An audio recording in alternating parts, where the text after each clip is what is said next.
नमस्कार दोस्तों, आप सभी लोगों का बहुत बहुत स्वागत है आप सभी के अपने परिवार स्टूडेंट इलाइट में। यार दोस्तों, सैटरडे को आपके साथ हम नहीं जुड़ पाए थे। मेरा तबीयत देखिए आज भी ठीक नहीं है, लेकिन हम आज आपके साथ जुड़े हैं क्योंकि हम यह नहीं सोचते हैं कि आपका कंटिन्यूटी जो है वो टूट जाए। तो इसलिए आप लोग जो है सैटरडे के लिए हमको माफ़ कीजिएगा। आज वापस आपके साथ हम जुड़ चुके हैं और हम इसमें जो है मॉक टेस्ट जो है आपका 14 तक कंप्लीट करवा चुके थे। आज हम लोग 15वां मॉक टेस्ट में हैं। उसके पहले एक सूचना आपको दे देना चाहते हैं कि जो भी मेरे प्यारे चेला लोग इस बैच से जुड़ रहे हैं, तो ऐसा नहीं कि आज से अगर आप इस बैच में जुड़े हो तो आज से आपको मॉक टेस्ट करना ही है, वह तो बात ठीक है। लेकिन पीछे का जो मॉक टेस्ट आपको एक्स्ट्रा मिल रहा है उसको भी आप समय मिले तो कंप्लीट कर लीजिए। अब थोड़ा अगर आज थोड़ा बहुत अगर आवाज़ में कोई डिमेरिट हो तो इसके लिए माफ़ कीजिएगा, क्योंकि थोड़ा तबीयत ठीक ही नहीं है ना, तो ज़बरदस्ती वाला बात हो रहा है। आज शुरुआत कर देते हैं हम लोग मॉक टेस्ट नंबर 15 का। देखिए, कहता है 0.03 केवल 7 पर एक ऋण है। इसको PYQ के रूप में कन्वर्ट करना है, यानी भिन्न के रूप में, जहाँ P एक पूर्णांक है और Q एक प्राकृतिक संख्या है। नहीं, ये देखिए 0.03 केवल 7 पर एक ऋण है। अब सिंपल सा बात, यह कौन सा रेक्रीन है?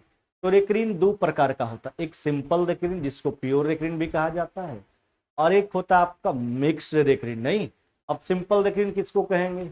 देखो, जब दशमलव के बाद सभी अंकों का पुनरावृत्ति होता है तो इसी को सिंपल या प्योर रेक्रीन कहा जाता है। लेकिन अगर दशमलव के बाद कुछ का पुनरावृत्ति हो, कुछ का नहीं हो, तो इसको मिक्स रेक्रीन कहा जाता है। तो यह मिक्स है। इसको तोड़ने के लिए दशमलव के पहले वाला को पूर्णांक में कुछ नहीं है, दशमलव के बाद वाला को अंश में लिखिए, लेकिन इसमें उसको घटाई जिस पर रेक्रीन नहीं है। अच्छा, रेक्रीन तो 0.3 पर नहीं है, तो 0.3 घटाने से बढ़िया है कि 3 घटा। 0.3 का मतलब 3 ही होता है ना, उसको घटाइए जिस पर रेक्रीन नहीं है। और हर में उतना 9 लगाओ जितना अंक पर रेक्रीन है। कितना अंक पर रेक्रीन है? 1 अंक पर 1 9 लगाएंगे, और उस 9 के साथ उतना 0 लगाइए जितना अंक पर रेक्रीन नहीं है। तो देखिए, दशमलव के बाद 2 अंक पर रेक्रीन नहीं है तो डबल 0 का प्रयोग कर लीजिए, है ना। तो वो ऊपर हो गया आपका 34, नीचे हो गया आपका 900, है ना। इसको काट लीजिए, 17 बार में कट गया, यानी आपका रिजल्ट हो गया 17/450। क्या हो गया? 17/450। कौन सा उत्तर करोगे आप? Option number D. क्या मेरे भाई? ऑप्शन नंबर डी हो जाएगा। तो यह मिक्स रेक्रीन था। इसको तोड़ने के लिए दशमलव के पहले वाला को पूर्णांक में, दशमलव के बाद वाला को अंश में लिखते हैं और उसमें उसको घटाते हैं जिस पर रेक्रीन नहीं होता है। हर में उतना 9 लगाए जितना अंक पर रेक्रीन है, उस 9 के साथ उतना 0 जितना अंक पर रेक्रीन नहीं है। अगले सवाल की ओर बढ़ते हैं। कहता किसी भिन्न के अंश को 350% बढ़ा दे और हर में जो है ना 300% का वृद्धि कर दे तो भिन्न 9/22 हो जाता। मूल भिन्न आपसे पूछा गया। अच्छा, भिन्न जब भी होगा तो PYQ के फॉर्मेट में होगा। मूल भिन्न को मान लेते हैं x बट्टा क्या मान लेते हैं? 22। अब सोचो, न्यूमरेटर बढ़ा रहे हैं 350%। अच्छा, 350% वृद्धि का फ्रैक्शन 450/100, और जबकि डिनोमिनेटर को बढ़ा रहे हैं 300%, तो 400/100। तो बट्टा में तो 100 दोनों का है, तो उसको छोड़ ही दीजिए। तो ऊपर केवल 450 से गुना करते हैं और नीचे 400 से गुना करते हैं। परिणाम स्वरूप इस परिवर्तन के बाद जो भिन्न हो जाता है, नया भिन्न क्या हो जाता है आपका? 9 बट्टा कितना हो जाता है आपका? 22। नहीं मेरे भाई, 9 बट्टा क्या हो जाता है? 22। 350% वृद्धि का फ्रैक्शन 450/100, जबकि 300% वृद्धि का फ्रैक्शन 400/100। कैलकुलेट कर लीजिए, हम एक 0 तो कट जाएगा। 9 पचे 45, 8 पचे 40, 9 से 9 काट के हटा लीजिए, यानी जो भिन्न है आपका ये हो जाएगा 8/22, है ना, यानी 4/11। क्या हो जाएगा? 4/11। यही तो मूल भिन्न है आपका, 4/11। 4/11। चलिए अगले सवाल की ओर आ जाते हैं ना। आ जाइए, प्रश्न संख्या 30। थोड़ा बहुत डिमेरिट होगा क्योंकि तबीयत मेरा ठीक नहीं है।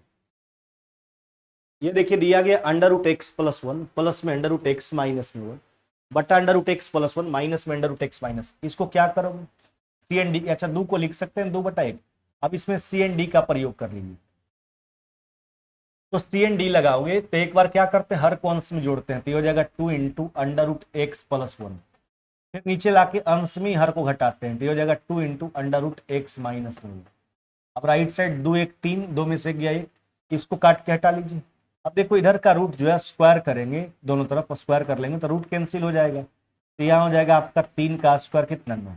अब या तो क्रॉस गुना करके आप सोल्व कर लीजिए, या तो फिर से CND लगा लीजिए। फिर से लगाओगे ये हो जाएगा 2x/2, 9 कहने का मतलब 9/1 से है, तो 9 1 10, 9 में से गया कितना हो गया आपका 8, काट लीजिए दूसरे दिन, यहाँ हो जाएगा 5, यहाँ कितना हो गया 4, यानी x का जो मान आ गया वो कितना हो गया आपका 5/4। अब आपसे क्या पूछा जा रहा है 2x प्लस में 3, ये हो जाएगा 2 गुना x का जो मान हो गया आपका वो हो गया 5/4 प्लस में हो गया आपका 3, 2 बार में काट लीजिए। अब देखो 3 दूना 6, यानी 11/2 आपका राइट आंसर हो जाएगा। क्या 11/2 जो है कि आपका राइट आंसर हो जाएगा। कौन सा उत्तर करोगे मेरे भाई?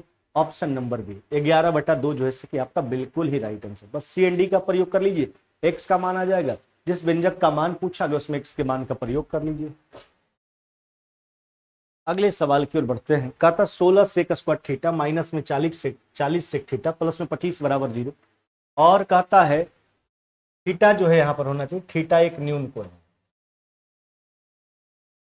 तो टेन थीटा का, अच्छा बताओ इसको लिख सकते हो आप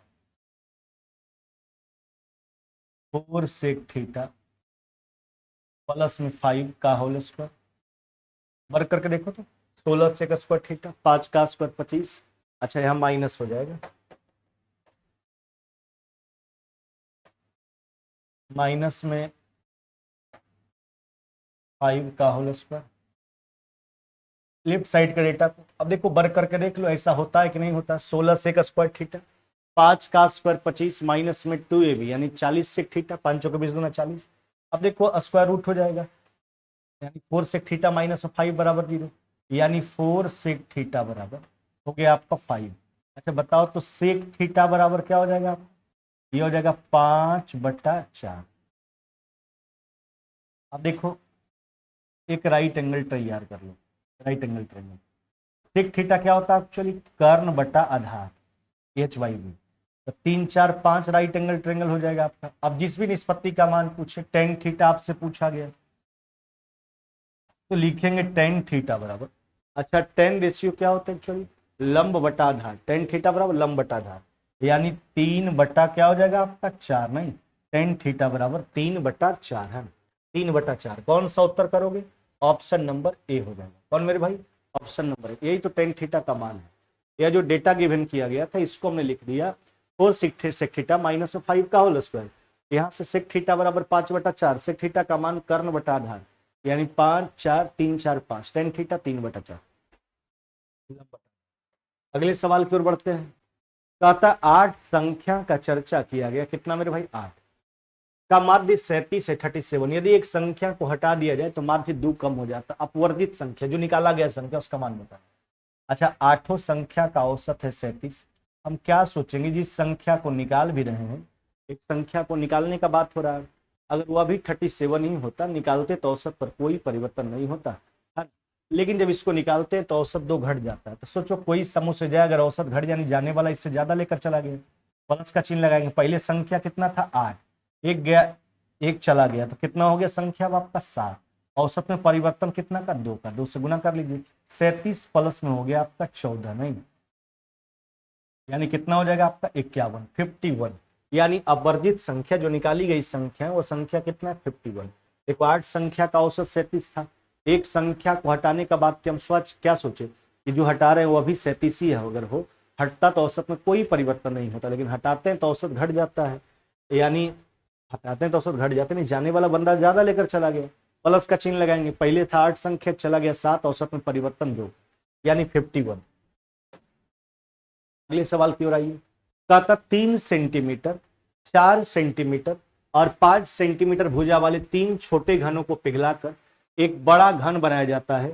3 घनों के पृष्ठीय क्षेत्रफलों का एक साथ बड़े घन से अनुपात पूछा गया, यानी तीनों छोटा घन को जो पिघलाकर एक बड़ा घन बना रहे हैं, तो कहता तीनों घन के पृष्ठीय क्षेत्रफल का योग, पृष्ठीय क्षेत्रफल के योग से जो बड़े घन के पृष्ठीय क्षेत्रफल से रेशियो बताइए।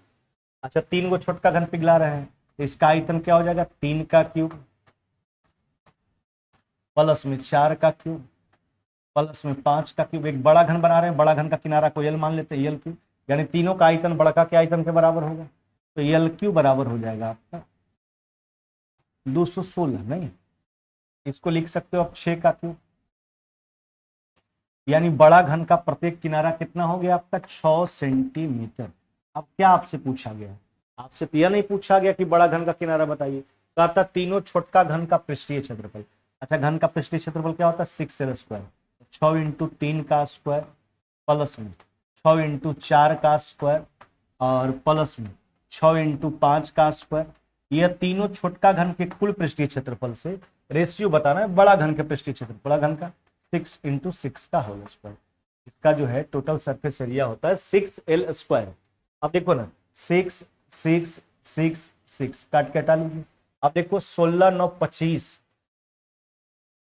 और 25 कितना हो गया आपका 50 और यह हो गया आपका 36 है ना, यानी आपका रिजल्ट हो जाएगा 25:18। क्या हो जाएगा 25:18, 25:18। कौन सा उत्तर करोगे, ऑप्शन नंबर ए हो जाएगा। यानी तीनों जो छोटा घन है उसका कुल पृष्ठीय क्षेत्रफल और बड़े घनों के कुल पृष्ठीय क्षेत्रफल के बीच का जो रेशियो हो जाएगा वो 25:18 हो जाएगा। अगले सवाल की ओर हम बढ़ते हैं। कहता है 1470 रुपया को, ध्यान दीजिएगा, एबीसी में इस प्रकार बांटा गया कि प्रत्येक के भाग में अगर 50 रुपया कम कर दे तो रेशियो 1:3:2 हो जाता है। सी द्वारा प्राप्त। अच्छा एक बात बताओ, यह रेशियो कब का है, जब सबके हिस्सा में 50-50 रुपया कम कर देते हैं उसके बाद का। अच्छा तो तीनों में अगर 50-50 कमी करोगे तो पूरा में कितना का कमी हुआ 150 का। 470 का राशि 150 कम कर दो, 470 में से 150 चला गया, यानी कितना बच गया 1320। अब बंटवारा कर दीजिए, घटाने के बाद यह रेशियो 3 2 5 1 6 यूनिट का मान है। अच्छा सी का मान निकालना, सी का यूनिट कितना हो गया 2, तो सी का वास्तविक धन निकालना है, तो सी के भाग में 50 रुपया का कमी हुआ है, अतः वास्तविक मान की प्राप्ति के लिए 50 रुपया जोड़ना होगा। 6 दूना 12, 6 दूना 12, 440 प्लस में 50, यानी कितना हो जाएगा आपका 490। कितना मेरे भाई 490 रुपया हो जाएगा, 490 रुपीज हो जाएगा। कौन सा उत्तर करोगे, ऑप्शन नंबर सी हो जाएगा मेरे भाई। कौन सा, सी नंबर। यह रेशियो कब का है, जब प्रत्येक के भाग में 50 रुपया कम कर देते तब। तो तीनों में 150 का कमी हुआ, 1470 का राशि था 150 कम गया, यानी 1320 बचा, जो 6 यूनिट का मान है। सी का यूनिट हो गया आपका 2। 50 रुपया की कमी किए थे, तब वास्तविक मान की प्राप्ति के लिए 50 रुपये जोड़ लिए। यह देखिए डायग्राम थोड़ा आपको धुंधला दिख रहा होगा, लेकिन कोई बात नहीं। कहता दी गई आकृति में बीसी और डी जो है पैरेलल, देखो ये दोनों लाइन बीसी और डी पैरेलल है, नहीं कहता है कि एक्स का मान देखो पैरेलल है, इसको आगे बढ़ा के मिला लेते हैं। तो अगर पैरेलल है तो जब दो समानांतर रेखा को तिर्यक रेखा प्रतिच्छेद करेगा संगत को, यानी क्रॉसपोंडिंग एंगल इक्वल हो जाएगा। यह कितना हो जाएगा आपका 122 डिग्री। क्या हो गया मेरे भाई 122। अब एक्स का मान चाहिए, सिंपल सा बात है। आप जानते हो किसी भी त्रिभुज के बाह्य कोण का जो मान होता है उससे दूर स्थित दो अंतः कोणों के योग के बराबर होता है। तो 122 जो है दूर के दो अंतः कोण दोनों के योग के बराबर, तो इसमें 38 है, तो इसका मान निकालने के लिए 122 में से 38 घटा लीजिए, एक्स का मान आ जाएगा। अच्छा 38 घटा लो, कितना हो जाएगा आपका, तो यह हो जाएगा आपके पास 84 डिग्री। कितने 84, यही तो एक्स का मान है 84 डिग्री। कौन सा उत्तर करोगे, ऑप्शन नंबर ए 84 डिग्री आपका राइट आंसर है। किसी भी त्रिभुज का एक बाह्य कोण का जो मान होता है उससे दूर स्थित दो अंतः कोणों के योग के बराबर हुआ करता है। 84 डिग्री हो जाए, 122 में से 38 सीधा सीधी घटा लीजिए, है ना।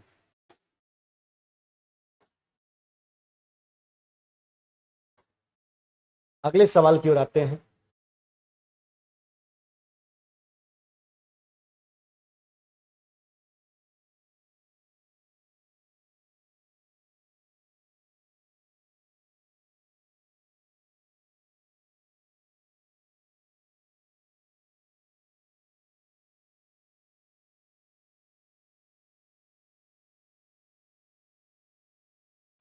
चलिए अगले सवाल की ओर आ जाइए। कहता यदि द्विघात बहुपद यानी एक क्वाड्रेटिक इक्वेशन का बात किया गया है, कहता है के शून्य को, शून्य मतलब उसका मूल का बात किया गया है, उसके मूलों के वर्गों का योग 40 है, तो के का मान देखो, एक मूल को अल्फा मान लेते हैं, एक मूल को बीटा मान लेते हैं। क्या, एक मूल को अल्फा मान लेते हैं, एक मूल को बीटा मान लेते हैं। अच्छा सोचो यही क्वाड्रेटिक है आपके पास,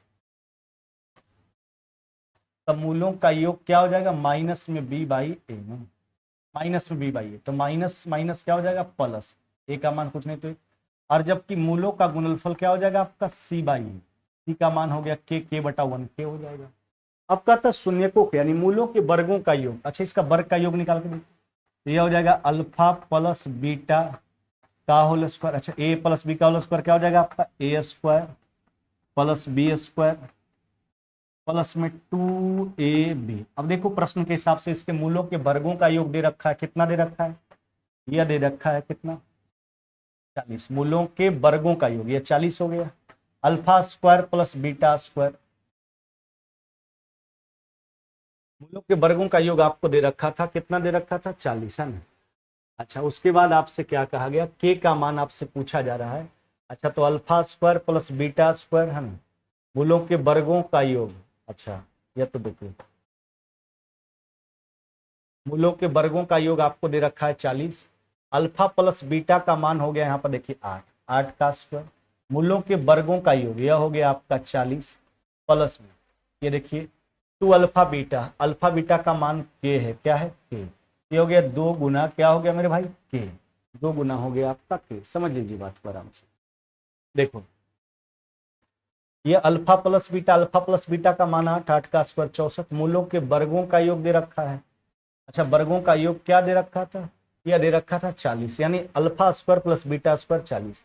अब देखो 2 के बराबर 64 में से 40 चला जाए, ये हो जाएगा आपका 24 है ना, 2 से 12 बार में काट लीजिए, यानी के बराबर हो जाएगा आपका 12, के बराबर कितना हो जाएगा 12, यही तो के का मान है ना, यही के का मान है। कौन सा ऑप्शन करोगे, ऑप्शन नंबर हो जाएगा आपका बी मेरे भाई, यही के का मान है। समझ बात की, थोड़ा बहुत आई परेशानी आपको होता होगा क्योंकि आवाज भी मेरा थोड़ा कम है ना, तबीयत ठीक नहीं है अभी तक। फिर से एक बार देखिए, यही क्वाड्रेटिक इक्वेशन है, इसके मूलों का योग 8, मूलों का योग हम निकाल लिए, माइनस में बी बाई, तो माइनस माइनस प्लस में 8, मूलों का गुणनफल सी बाई, इसके मूलों के वर्गों का योग दे रखा था 40, कितना दे रखा था 40। तो देखिए अल्फा प्लस बीटा का मान 8 का स्क्वायर 64, मूलों के वर्गों का योग यह दे रखा था आपको 40 है, यह 40 दे रखा था, प्लस में हो गया 2 इंटू अल्फा बीटा के, अतः के का मान 12 हो गया। अगले सवाल की ओर बढ़ जाते हैं, कहता ए बी से जो है 5 गुना अच्छा काम करने वाला है, देखिए यानी कहता ए जो है वह बी से 5 गुना अच्छा काम करने वाला है, इसका मतलब हुआ ए का इफिशियंसी बी के अपेक्षा कितना गुना ज्यादा है, 5 गुना ज्यादा है, इसलिए वह बी से 60 दिन कम समय लेता है कार्य को पूरा करने में। अच्छा टाइम का रेशियो क्या हो जाएगा 1:5, इफिशियंसी और टाइम दूसरे का इनवर्सली प्रोपोर्शनल हुआ करता है, जिसका इफिशियंसी ज्यादा उसका समय कम, जिसका इफिशियंसी कम उसका समय ज्यादा। अब देखो 60 दिन का डिफरेंस है समय में, अगर यूनिट डिफरेंस देखो तो 4 यूनिट, किसी एक का समय निकाल लो, ए का यूनिट कितना है आपके पास ए, यानी ए जो है उस काम को कितना दिन में करता है 15 दिन में पूरा करता है, नहीं लेकिन हमसे ए का तो पर्सनल टाइम नहीं पूछ रखा है, हमसे कहता है बताइए दोनों साथ अगर काम करे तो काम को कितने दिन में समाप्त करेगा। अच्छा एक दिन का काम कितना हुआ आपका, इफिशियंसी इसका 5, एक दिन का काम 5, 15 दिन में करता है, पूरा काम निकाल लिए। कहता है इसी काम को दोनों मिलकर कितना दिन में पूरा करेगा, दोनों का इफिशियंसी 5 है, कितना हो गया आपका 6, चलिए 3 से काट लीजिए 5 बार में, 3 से 2 बार में, यानी 25/2, नहीं 25/2 कितना हो जाएगा आपका, यह हो गया आपका 12.5 दिन, कितना मेरे भाई 12.5 दिन में कंप्लीट करेगा ना, 12.5 दिन का समय लेगा। कौन सा उत्तर करोगे, ऑप्शन नंबर हो जाएगा आपका डी, क्या मेरे भाई ऑप्शन नंबर डी हो जाएगा।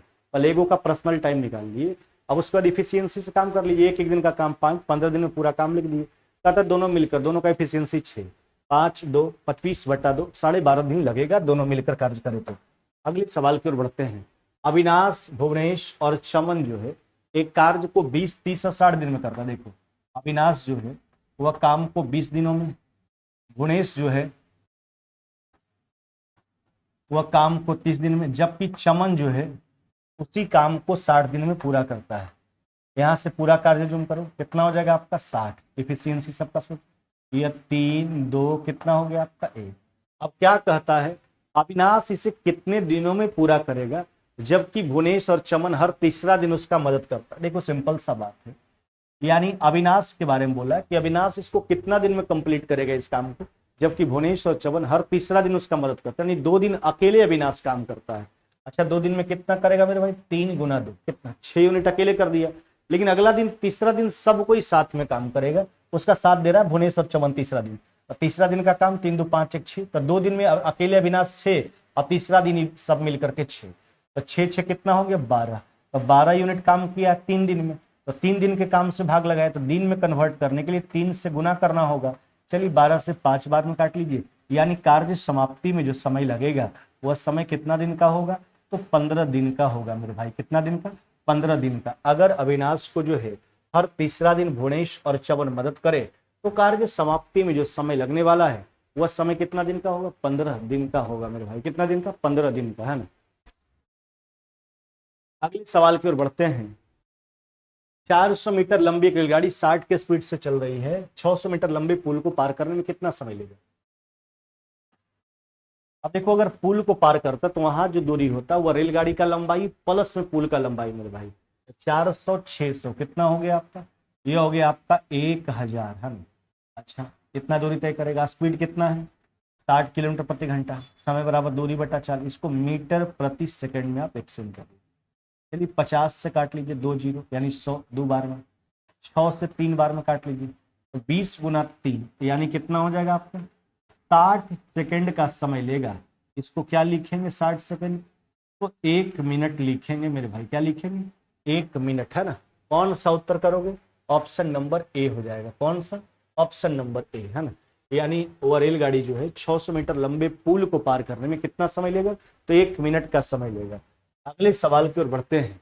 चावल की कीमत में 25% की वृद्धि हो गई, एक परिवार को अपनी खपत में कितने प्रतिशत की जो है कमी करनी चाहिए ताकि उनका खर्च जो है वही बना रहे। देखिए मान लेते हैं चावल का जो है कीमत 100 रुपये प्रति किलोग्राम है, समझिए बात। और परिवार में अगर 1 किलो खर्च होता था तो उसका कीमत 100 रुपये, 1 किलो ही परिवार में हम मानते 100 रुपये प्रति किलो चावल का कीमत मान ली। परिवार में पहले 1 किलो खपत होता था 100 रुपये लगता था, अब कीमत बढ़ गया 25%, अब वही 1 किलो के लिए कितना व्यय करना होगा 125 रुपये। अब क्या कहता है, परिवार को अपनी खपत में कितनी कमी करनी चाहिए ताकि उनका खर्च वही रहे। परिवार खर्च बढ़ाना नहीं चाहता, यानी 100 रुपया ही खर्च करना चाहता है, लेकिन आज जो कीमत हो गया 125, तो खपत में कमी करना होगा। अच्छा कमी कितना करना होगा, देख लो कमी 25 का करना होगा, कहाँ से 125 से, है ना। यानी 25 जो 125 का कितना प्रतिशत है, देख 25 से 5 बार में और 5 से आपका कट गया 20 बार में, है ना। यानी आपका रिजल्ट क्या हो जाएगा 20% का कमी करना होगा, नहीं 20% का, 20% का कमी करना होगा खर्च में। कौन सा उत्तर करोगे, ऑप्शन नंबर डी हो जाएगा, डी में।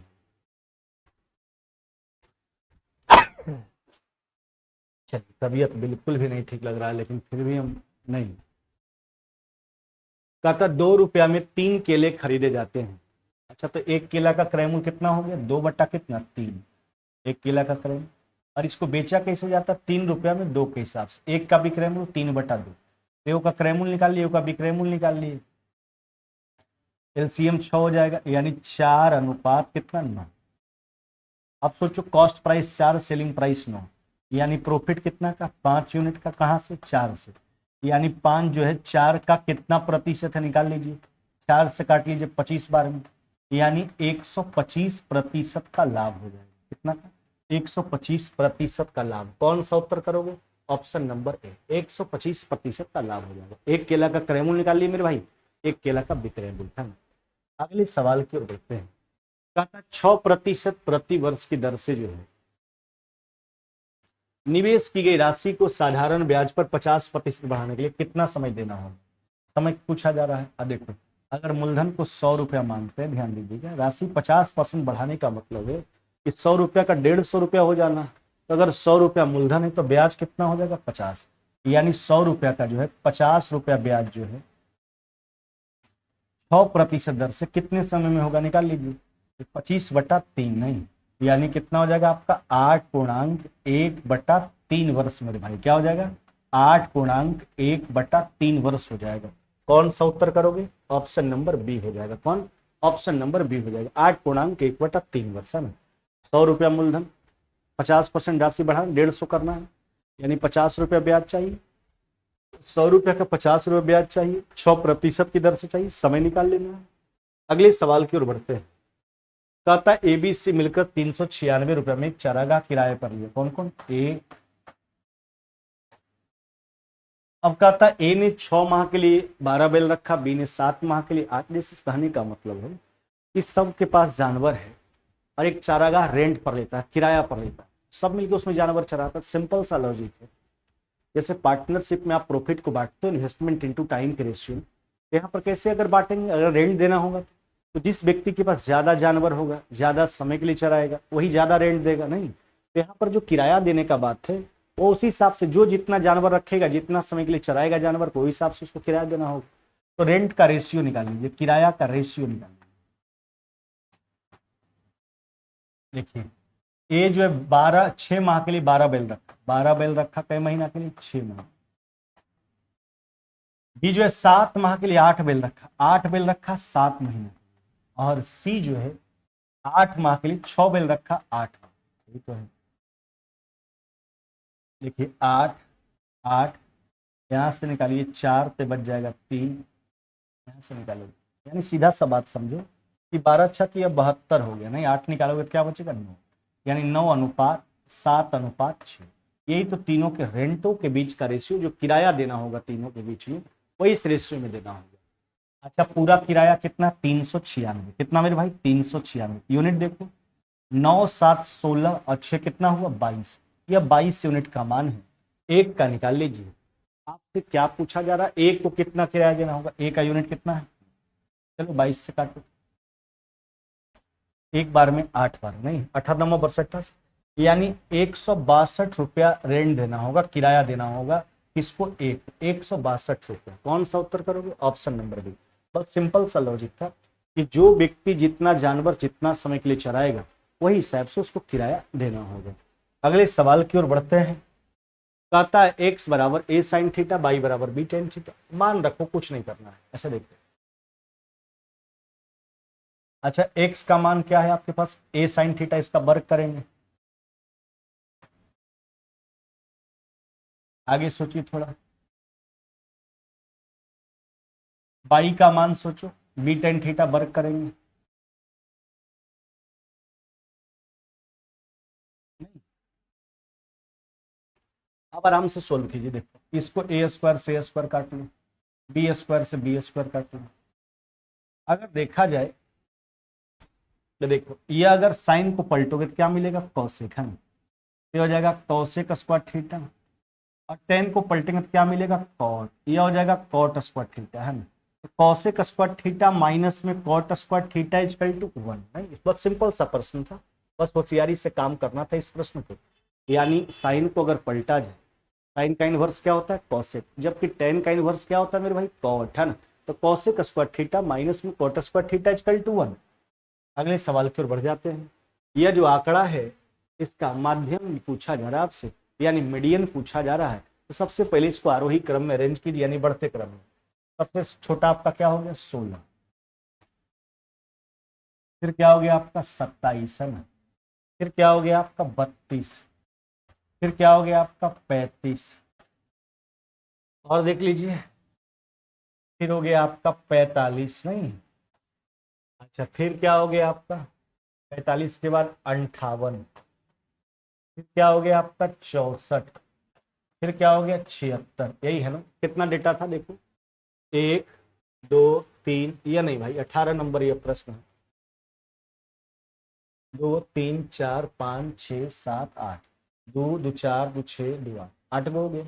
देखो अगर आपको मीडियन चाहिए तो जो बिल्कुल बीच का टर्म होता है ना मेरे भाई, वही आपका मीडियन होता है। लेकिन अब टोटल नंबर ऑफ टर्म अगर इवन नंबर के रूप में, तो बीच वाला टर्म कहाँ से नहीं? जैसे ऑड में रहेगा, 5 गो है, 7 गो है, तब तो बीच वाला आप ढूंढ लोगे, है ना? लेकिन अगर 8 गो है, 6 गो है, 10 गो है, तब बीच वाला कैसे निकालेंगे? तो इन परिस्थितियों में अगर टोटल नंबर ऑफ टर्म जो है इवन नंबर के रूप में हो, तो बीच वाले दोनों मान को जोड़ करके 2 से डिवाइड कर लीजिए। तो 3 इधर से हटा दो और 3 इधर से हटा दो, बीच का दोनों मान का जोड़। तो यह कितना हो गया आपका? 35, और यह दोनों को जोड़िए तो 35 और 45 कितना हुआ? 80। 80/2, यानी मीडियन कितना हो जाएगा? तो 40 हो जाएगा, यही मीडियन है।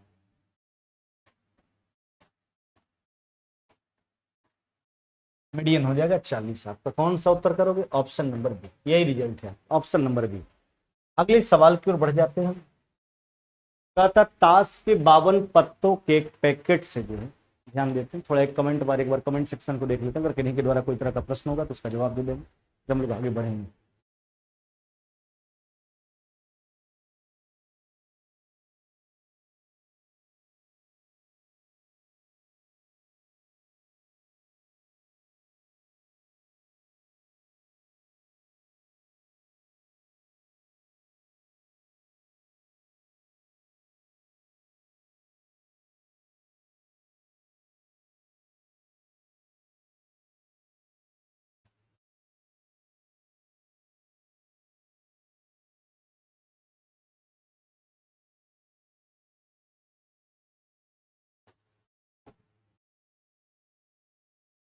चलिए, बोल रहे हैं कि सर ये टेस्ट नहीं, ये टेस्ट मंडे टू सैटरडे है। मंडे टू फ्राइडे हम बोल रहे हैं, सैटरडे को मेरा तबीयत ठीक नहीं है थोड़ा अभी, इसलिए सैटरडे को क्लास नहीं हो पाया। मंडे टू आपका सैटरडे है, इसलिए घबराने की बात नहीं है। और टेस्ट पेपर जो है आपको 7 से 8 आपका टाइमिंग है, लेकिन हम पहले ही सेंड कर देते हैं, थोड़ा तबीयत इधर गड़बड़ होने के कारण आज भी क्वेश्चन पेपर 7 बजे आपको चला गया, आप बनाइए। फिर हमने 7:35-40 से डिस्कशन करवाना शुरू किया, तो कभी काल तब थोड़ा समय इधर उधर होता है ना, तबीयत नहीं ठीक होने के कारण हो रहा है। ऐसे हम टेस्ट पेपर टाइम से पहले ही आपको भेज देते हैं, ताकि आप बना के रहिए, 7:20-25 तक हम डिस्कशन में आ जाएंगे, समाप्त हो जाएगा टाइम पर, है ना। ताश के 52 पत्तों से 2 पत्ते निकाले जाते हैं, 2 कार्डों में से एक कार्ड के लाल और एक कार्ड के काले होने की क्या प्रायिकता है। जहां तक प्रायिकता का सवाल है, प्रायिकता होता क्या, रिक्वायरमेंट और पॉसिबिलिटी का रेशियो। 52 कार्ड जो आप जानते हो ताश का, उसमें 26 काला 26 लाल होता है। हाँ, काला में फिर 2 चिड़ी आ गया, क्या आ गया आपका 13, हुकुम हो गया 13। लाल में आपका पान, जिसको हर्ट बोलते हो अंग्रेजी में, ईट हो गया, जिसको ठिकरी यानी अंग्रेजी में डायमंड कहा जाता है। तो 26 काला 26 लाल, एक कार्ड का लाल 26 कॉम्बिनेशन 1, और 26 जो है आपका काला। ये रिक्वायरमेंट हो गया। जहां तक टोटल पॉसिबिलिटी का सवाल है, 52 कार्ड में से 2 कार्ड खींचा जा रहा है, तो 52 कॉम्बिनेशन हो गया आपका 2। अब देखिए यहाँ पर गुना का चिन्ह लगाए थे, एक बात सुनो, देखो अगर ई कोई वैसी घटना हो जो E1 और E2 दोनों के घटने के बाद घटी, तो वहां पर गुना का चिन्ह लगाना है। गुना और प्लस इसमें बहुत असमंजस हुआ करता है, लेकिन अगर ई कोई वैसी घटना हो जो E1 या E2 के घटने से घटित हो जाता है, तो वहां पर प्लस का चिन्ह लगा लेना, यह बात ध्यान रखना। मेरा काम कंप्लीट हो रहा है दोनों कार्ड निकालने के बाद, इसलिए हमने गुना का चिन्ह लगाया। चलिए सोल्व कर लेते हैं। NC1 तो n हो जाएगा 26 गुना 26। अब इसको अगर ब्रेक किया जाए तो हो जाएगा आपका फैक्टोरियल 52 बटा फैक्टोरियल 2, नहीं यानी फैक्टोरियल 52 गुना 51, फैक्टोरियल 52 बटा फैक्टोरियल 2 इंटू 50, 50 कट जाएगा और यह हो गया 2।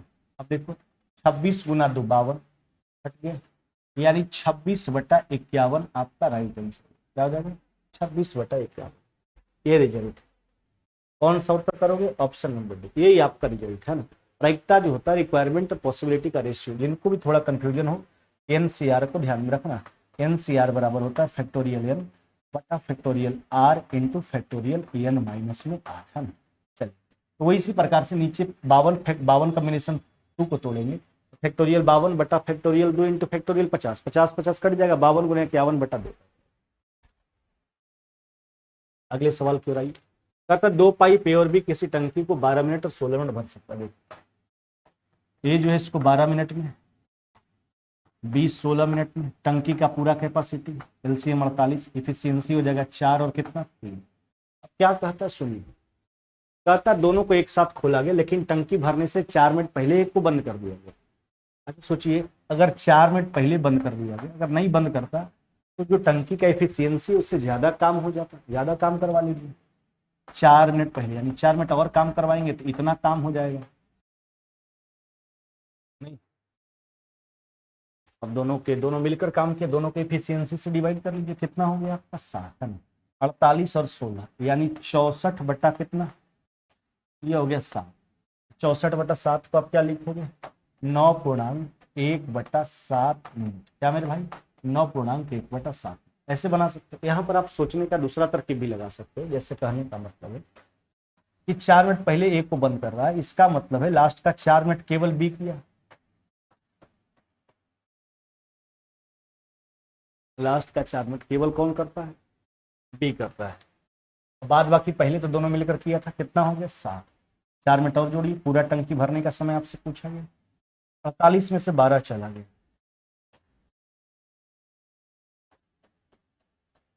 7 चौक 28,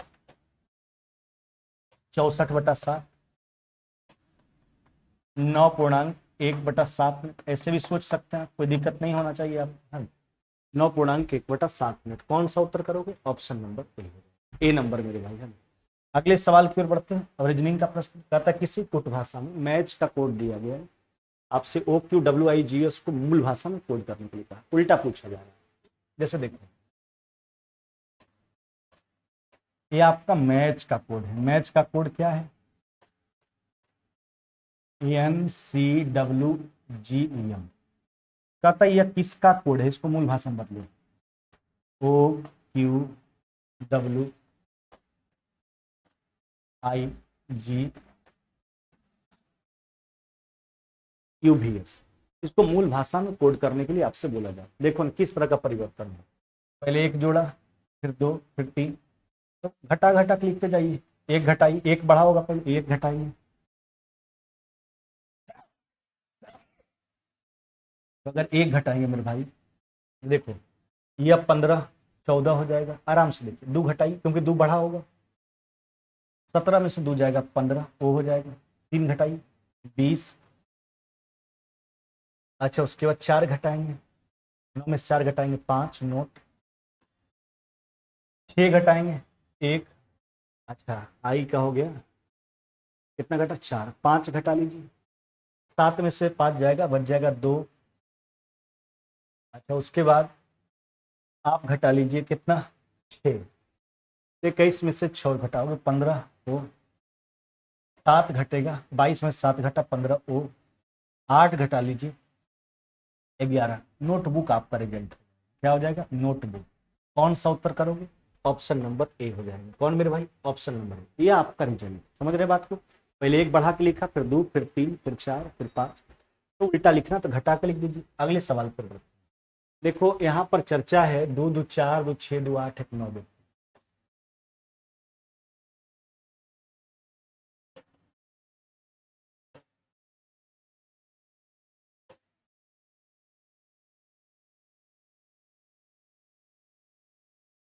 आठ एक और कहीं खींच दीजिए। अच्छा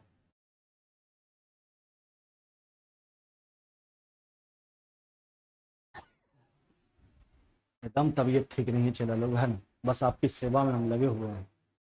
कहता ABCDEFG और H के केंद्र की ओर मुंह करके एक वृत्त में बैठे हुए। एफ के दाएं चौथा। एफ जो है के दाएं चौथा, पहला दूसरा तीसरा चौथा। एफ जो है के दाएं क्या है? चौथा है। जो शब्द हम बार बार बोलते हैं रिलेटिव प्रोनाउंस का यूज उसके पहले बार में, यानी ए जो है बी के दाएं तीसरा, पहला दूसरा तीसरा।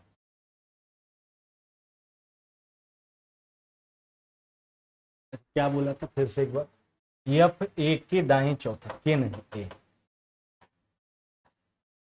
एफ ए के दाएं चौथा, जो यानी बी के, जो ए जो है बी के दाएं तीसरा है। आगे बढ़ जाते हैं। के बी के बाएं से चौथा है। ये जो है बी के बाएं को चौथा, पहला दूसरा तीसरा चौथा, यहां पर हो गया। आगे बढ़ाइए बात को। और डी के दाएं को तीसरा, वही के, पहला दूसरा तीसरा। आगे बढ़िए, सबको बात दिया ही जा रहा है। सी एच के दाएं को तीसरा। ई जो है जी के बाएं को दूसरा है। अच्छा ई जो है जी के बाएं दूसरा, और एक बात और बोला है, क्या बोला गया? सी एच के दाएं को तीसरा। अच्छा एच को यहां रखेंगे, पहला दूसरा तीसरा नहीं संभव है। अच्छा यहां अगर रखते हैं, सी जो है कहता है एच के दाएं तीसरा, एच यहां रखिएगा, पहला दूसरा तीसरा नहीं जगह है, यहाँ जगह ही नहीं। अब आपके पास विकल्प बचा है सी जो है एच के दाएं को तीसरा। एच को यहाँ रखिए, पहला दूसरा तीसरा, यहाँ पर क्या हो जाएगा? सी। जो जगह खाली उसी में अरेंज करना होगा आपको। एक बात और छूट रहा है मेरा, ई जो है जी के बाएं दूसरा, जी के बाएं दूसरा ई। अब कहता है एफ के ठीक दाएं कौन बैठा है। अच्छा, एफ के ठीक दाएं आपका कौन बैठा हुआ दिख रहा है? तो जी। क्या जी? कौन सा उत्तर करोगे? Option number. कुछ नहीं, सब बात दे रखा है, कोई बात इसमें एक्स्ट्रा वैसा है नहीं कि आपको ज्यादा दिमाग लगाने की आवश्यकता। आगे बढ़िए।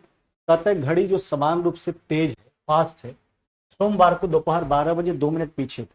अच्छा, सोमवार को घड़ी क्या था? 12 बजे पीछे, लेकिन अगले सोमवार को दोपहर 2 बजे। कई घंटा का फासला होता है?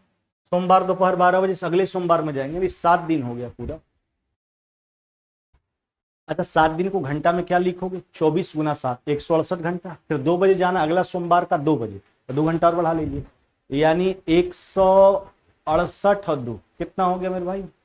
168 2 180 घंटा हो गया। नहीं, पहले 2 मिनट पीछे था, अब 4 मिनट 48 सेकंड फास्ट हो गया। नहीं, पूरा डिफरेंस देखा जाए तो 4 2 6 मिनट 48 सेकंड का है। अब 6 मिनट 48 सेकंड फास्ट होता है घड़ी कितना देर में? तो 168 दो 168 दो 170 घंटा। नहीं, 170 घंटा में 6 मिनट 48 सेकंड फास्ट होता है। तो कहता कब सही समय बता? अरे पहले स्लो था तो बीच में सही समय बता के ही फास्ट हुआ होगा। पहले 2 मिनट स्लो था, 2 मिनट फास्ट होने में कितना समय लगा? निकाल लीजिए, पता लग जाएगा। 12 चौक 48,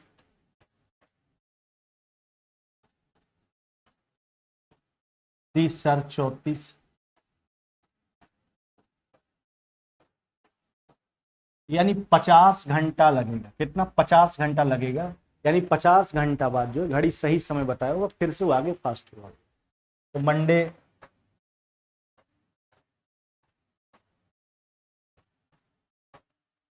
दोपहर 12 बजे का बात है, 50 घंटा 48 घंटा जोड़ेंगे। ट्यूजडे वेडनेसडे का 12 बजे का 2 घंटा और, यानी वेडनेसडे का जो है बुधवार का 2 बजे। नहीं, बुधवार 2 बजे जो है घड़ी सही समय बताया होगा, दोपहर 2 बजे। ऑप्शन कौन सा करोगे? Option number. फिर से देखो, एक सोमवार को घड़ी 2 मिनट पीछे था, अगला सोमवार को 4 मिनट 48 सेकंड फास्ट, यानी 6 मिनट 48 सेकंड का फासला होता है 170 घंटा में। 1 मिनट का फासला, 2 मिनट स्लो था, 2 मिनट फास्ट होने में कितना समय लगेगा? यह निकाल ली 50, यहाँ पे 50 घंटा होगा। 50 घंटा में 50 घंटा जोड़ लीजिए, आपका उत्तर हो जाएगा बुधवार का 2 बजे। अगले सवाल की ओर बढ़ते हैं। इस सीरीज में आपको गलत ढूंढना है। क्या है गलत? देखो, यह जो 7 दिख रहा है, यह तो आपके पास 2 का क्यूब माइनस में 1 है। 8 3 का क्यूब प्लस में 1 हो गया। यह 4 का क्यूब माइनस में 1 हो गया। 5 का क्यूब माइनस में 1 हो गया। 6 का क्यूब माइनस में 1 हो गया। 7 का क्यूब माइनस में 1। 8 का, तो सब जो है क्यूब करके घटा हुआ नेचुरल नंबर का, लेकिन इसमें आप देखिए एक बढ़ा हुआ है। तो 28 जो है सबसे डिफरेंट है, असंगत ही पूछा गया। सब क्यूब करके जो है एक घटा है, लेकिन ये बढ़ा है। अगले सवाल की ओर आइए। 50 विद्यार्थियों की कक्षा में मनोज का क्रमांक प्रारंभ से 25 है, अंतिम से पूछा। आप जानते हो रैंकिंग में टोटल बराबर P1 प्लस P2 माइनस में क्या हो गया आपको? अच्छा, उसका क्रमांक अंत से पूछा, P2 पूछा, तो P2 निकालने के लिए क्या करोगे? टोटल कितना हो गया? 50 माइनस में P1 प्लस में 1, यानी 25 से कितना हो जाएगा आपका? 26वां। कितना मेरे भाई? 26वां। यानी इसका क्रमांक अंतिम से कितना? 26वां है। कौन सा उत्तर करोगे? ऑप्शन नंबर सी हो जाएगा। यह था आपका मॉक टेस्ट नंबर 15। आज अगर थोड़ा बहुत आपको परेशानी हुआ होगा हमारे तबीयत खराब होने के कारण, तो उसके लिए क्षमा चाहते हैं ना, क्योंकि तबीयत मेरा दम खराब है, इसी कारण सैटरडे को आपका मॉक टेस्ट हम नहीं ले पाए थे। फिर हम लोग अगर कल उम्मीद करते हैं कि बढ़िया हो जाएंगे, हम नहीं भी होंगे तो भी हम कंटिन्यू रखेंगे, है ना। तो फिर वापस हम लोग कल से क्लास में जुड़ेंगे, यानी मॉक टेस्ट नंबर 16 से। तब तक आप पीछे के सारे मॉक टेस्ट का रिवीजन कीजिए, और जो नए भी बच्चे जुड़ रहे हैं उनको मौका है, उनको तो और ज़्यादा मॉक टेस्ट आपको मिल जाता है। जब भी मौका मिले तो पीछे के सारे मॉक टेस्ट का रिवीजन के, सब आपके लिए इंपॉर्टेंट है, हर एक एग्जाम के लिए इंपॉर्टेंट है। चलिए फिर मुलाकात होगी नेक्स्ट क्लास में, तब तक विदा लेते हैं। जय हिंद जय भारत।